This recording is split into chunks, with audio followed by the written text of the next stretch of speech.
Happening today, a 100-year-old veteran of the Second World War receiving an immense honor. In his later stages of life, Ellsworth Johnson was named a member of the Special Forces Regiment, all due to his service in the former Office of Strategic Services. Michael Martin has this incredible story. I knew he was in the Army.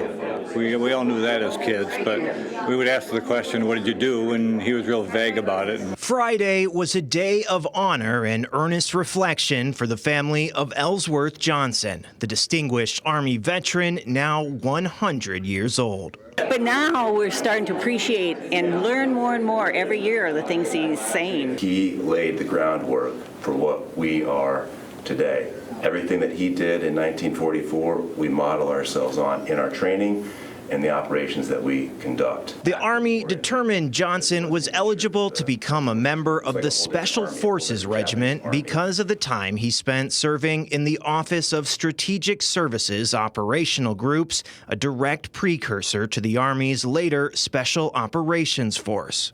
Obviously, you are a Green Beret. Presented with a Special Forces patch and a Green Beret, it was a moment that left Johnson mostly speechless. Emotionally drained. Look at the people, the interest that's been shown. Amazingly, Johnson's kids only recently learned about their father's incredible maneuvers overseas. Yeah, we felt really touched by everything. It was great. Oh, there I am with my beret on. Fox 17 first spoke to Johnson about 5 years ago. Well, I wanted to get into the fight. I didn't want to see the results of the fight. I wanted to be the, you know, when you're 19, you know, what are you going to walk around, be a bedpan jockey your whole life?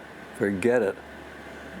I wanted some action. Originally trained as a surgical nurse, his work overseas was only declassified by the government in 1995. It's hard to overstate the importance of that organization, just as with respect to the foundations it laid. As military historian Troy Sequetti explains, the modern-day CIA wouldn't exist without the establishment of the OSS. The OSS is the lineage organization for the CIA, but when Special Forces was formed in 1952, one of the things they do is look back on World War II as the model.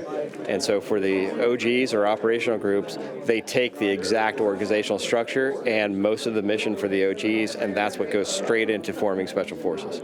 As members of current Special Forces assignments shared their appreciation for the man who came before them, Johnson and his family took in a memory they never knew they would be given. He was a triple volunteer, essentially. He volunteered for the OSS, he volunteered for Airborne, and then he volunteered to go to China. It's so important for us to have the opportunity to come up here and honor him for what he did all these years later, because we don't want this part of our history to go unknown and unnoticed.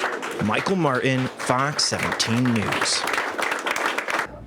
Johnson previously honored with 2 Bronze Stars, a medal given for heroic achievement in a combat zone, as well as the first Legion of Honor medal from France for his efforts on the ground there.